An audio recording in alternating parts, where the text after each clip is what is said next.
Hey guys, Matt Mulholland here. I've got Ben Brown with Iron Crow Consulting, Yes. and you are a public adjusting firm out of Texas.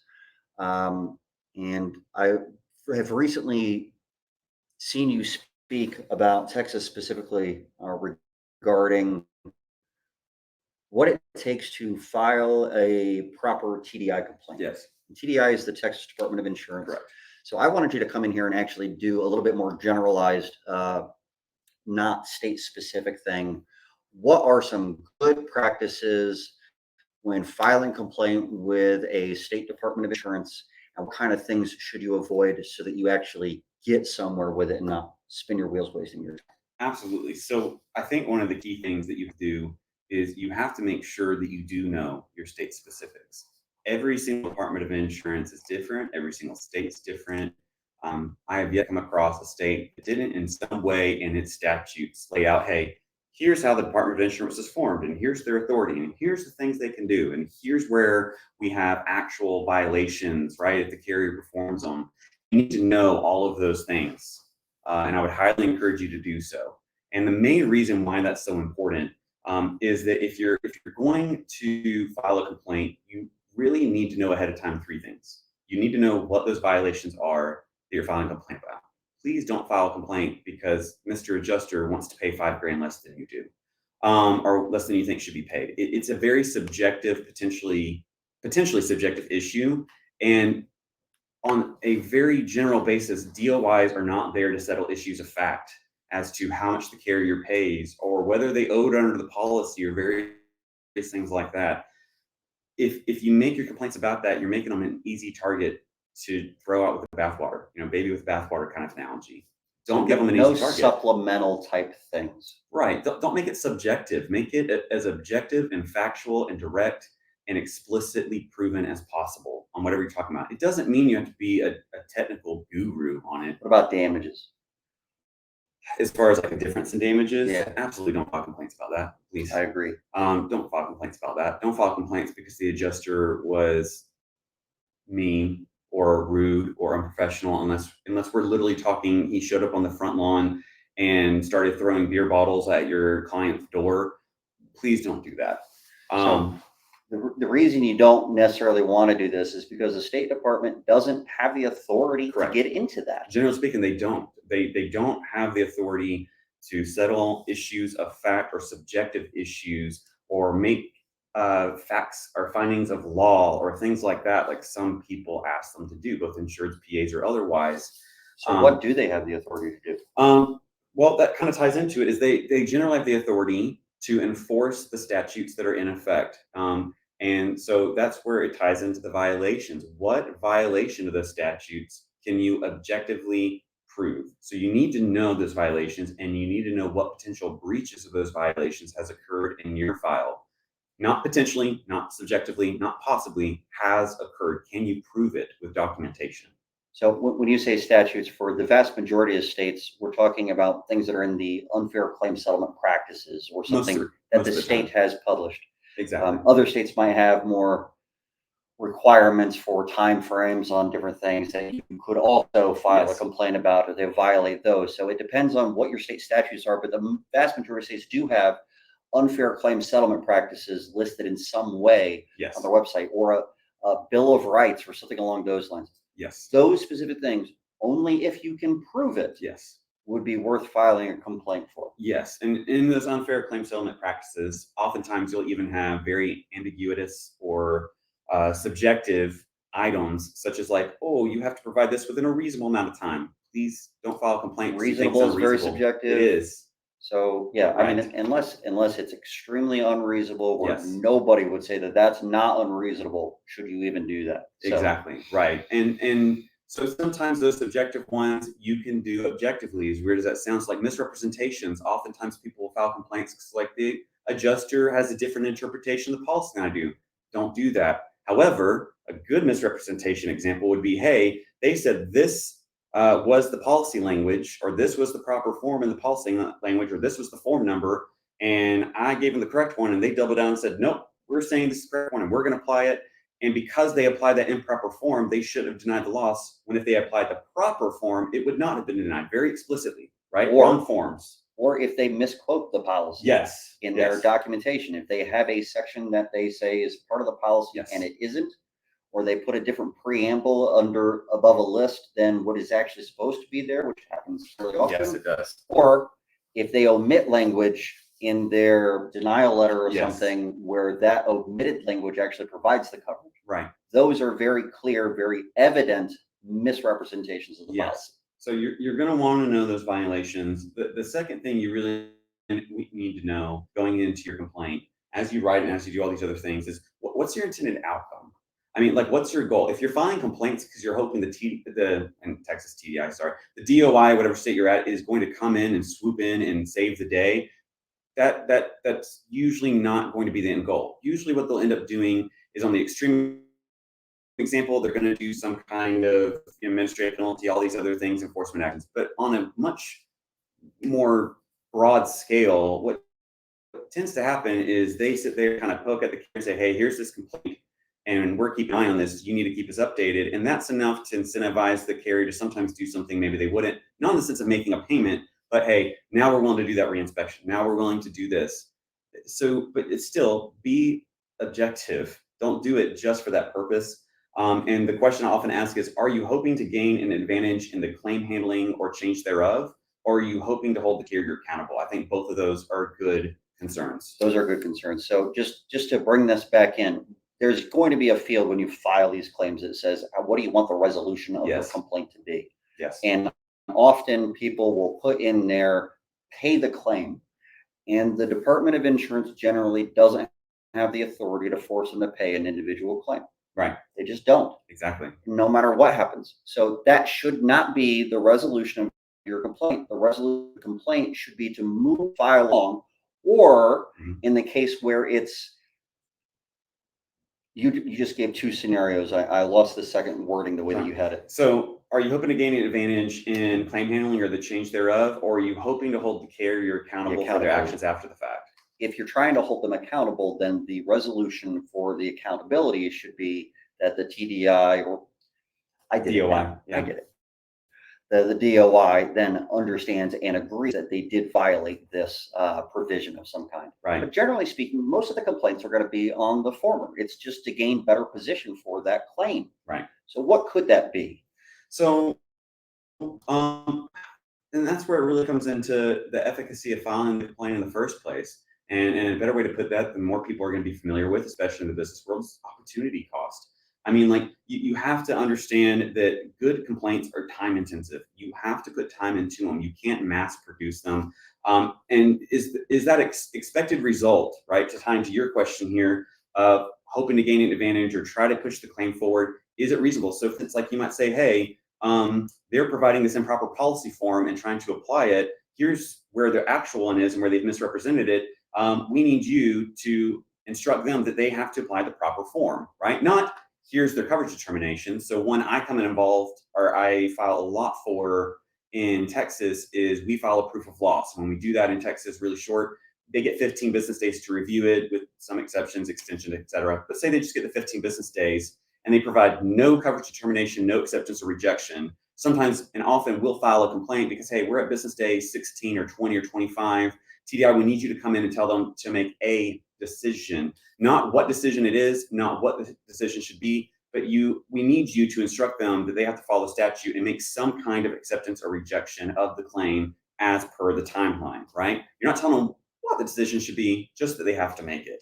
I'll give another example. If you disagree with the carrier on, let's say, repairability of some kind, and you've got an engineer report that says one thing, they've got an engineer report that says the other, obviously they're going to tell you that they agree with their engineer.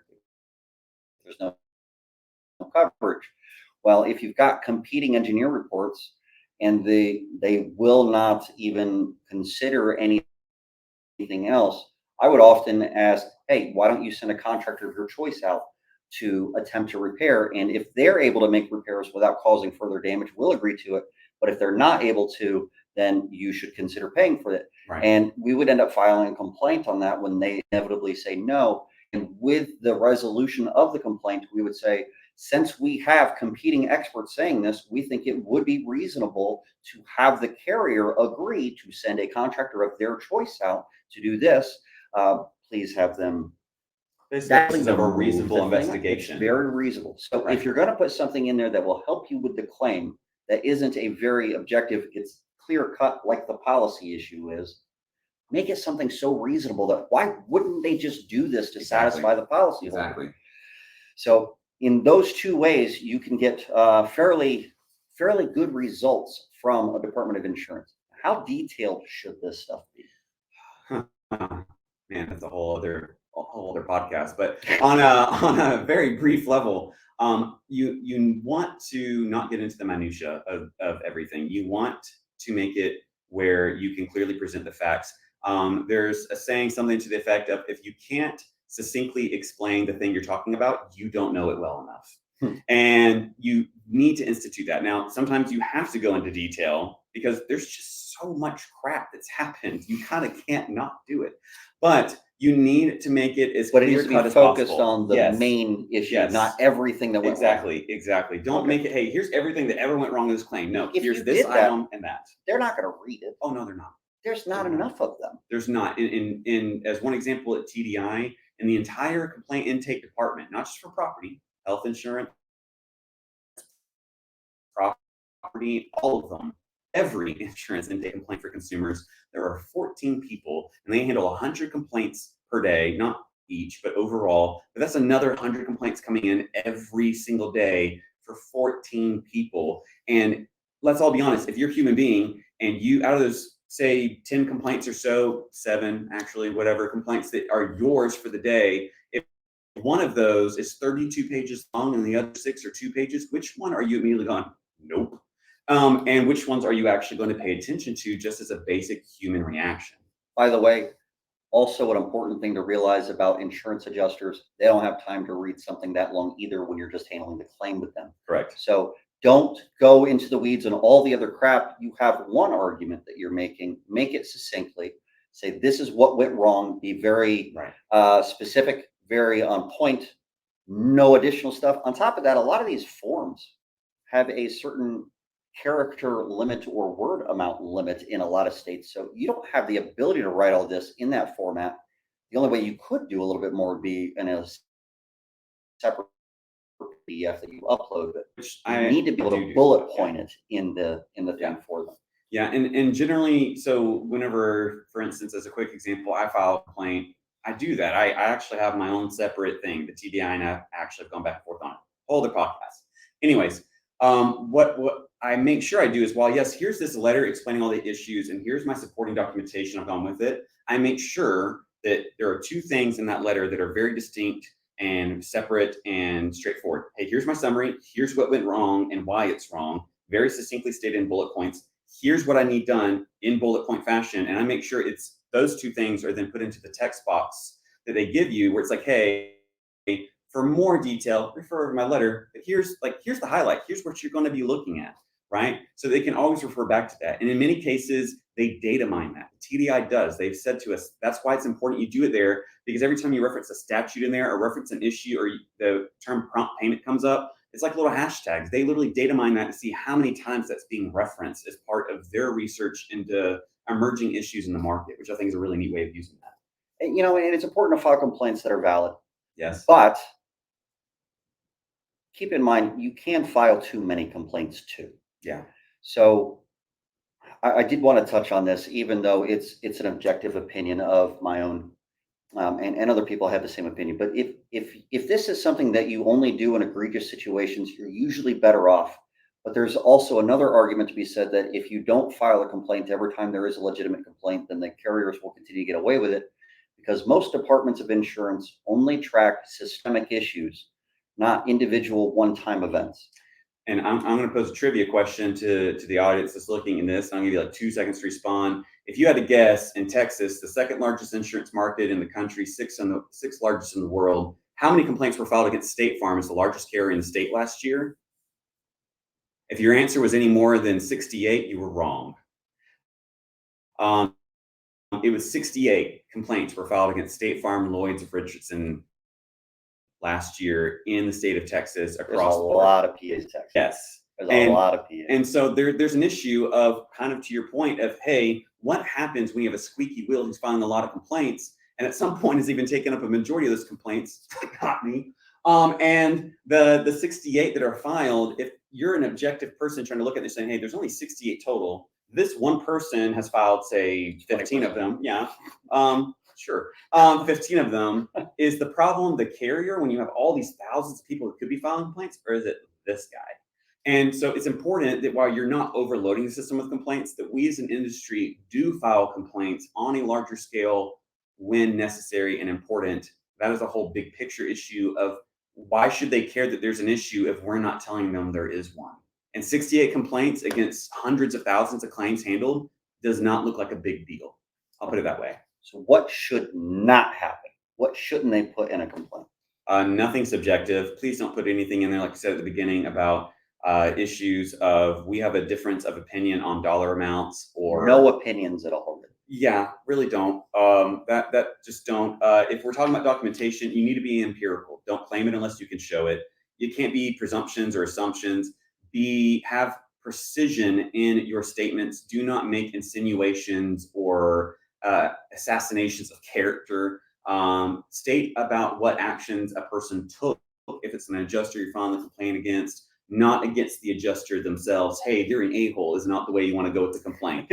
Okay. Oh, and by the way, if you've been a dick on the file, that's going to come out in this when they respond. Go ahead and raise your hand and say, hey, yeah, I admit I probably didn't handle that great. Probably shouldn't file a complaint if that has happened, yeah. Especially if you put it in writing. So many PAs that I consult with are really rough in writing with their responses to people. Yeah, I've read one once where the guy called him a MF-er dick to the adjuster in writing, and I'm like, how do you think that's going to play whenever a jury reads that at some point? The other thing you do is be objective. Again, don't be personal, as in personal attacks. Have facts, not opinions, and make them indisputable. If you can't very quickly and succinctly prove your point, don't make that your point, okay? And when I typically tell people is when we're talking about violations, when we're talking about offenses, don't give the laundry list. 5 or less as far as any kind of issues in the file, and really 3 or less. I was going to say is really the point. Yeah. 5 is like your limit. And that's like a really bad file. Really bad file. Maybe there's 5, but there's just egregious bullcrap. But really, it should be 3 or less. And the best complaint is where you have one very specific violation and you're filing on that key issue.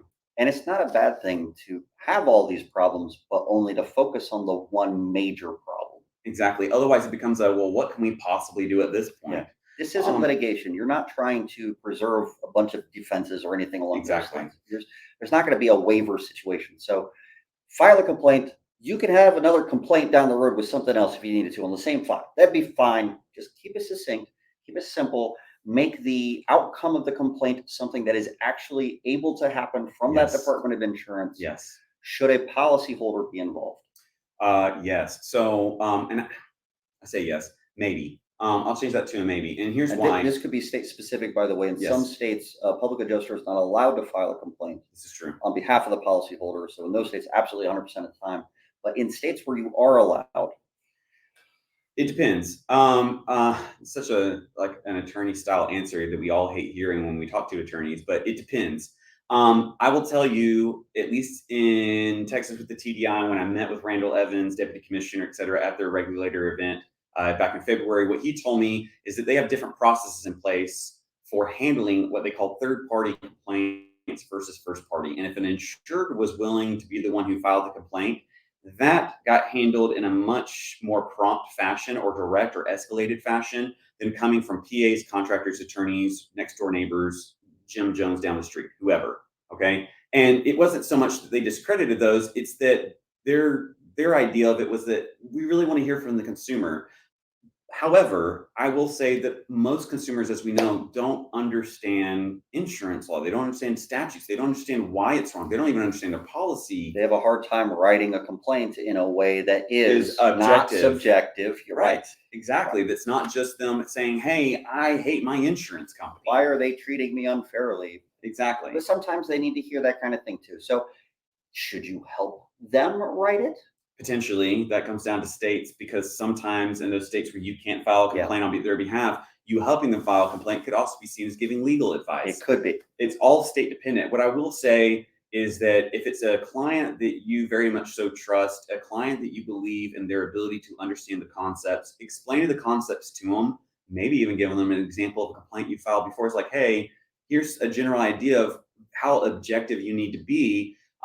Wouldn't be a bad idea filing on their behalf if you don't believe in that process, or you're worried about it becoming subjective because of the insured filing it, because of course this is their home, they're emotional, that's understandable. I would be surprised if they weren't. Then you need to be the one filing it if it's possible in your state to do so. I think there's pros and cons to both, and I think it heavily depends on the situation. I will also say it heavily depends on the state, not only because of legal advice, but because there's certain states out there that have been shown to retaliate against PAs who file complaints, Yeah, unfortunately. if you're in one of those states, then very rarely should you file a complaint unless Mhm. it's extremely egregious. And, Yes. and in those cases, when it is extremely egregious, the state, even though they're anti-PA, they will generally do something. But it needs to be a truly horrific thing that's happening. Like if you don't do something about this and someone finds out later, how's it going to look on you from a wide media or Friggin' public fraud, perspective? things along those lines might be worth it. Exactly. I just had a great thought on that, and I completely lost it where we were going with it. That's okay. But oh well. I think that this gives them a good overview. If they want more information, how can they reach you?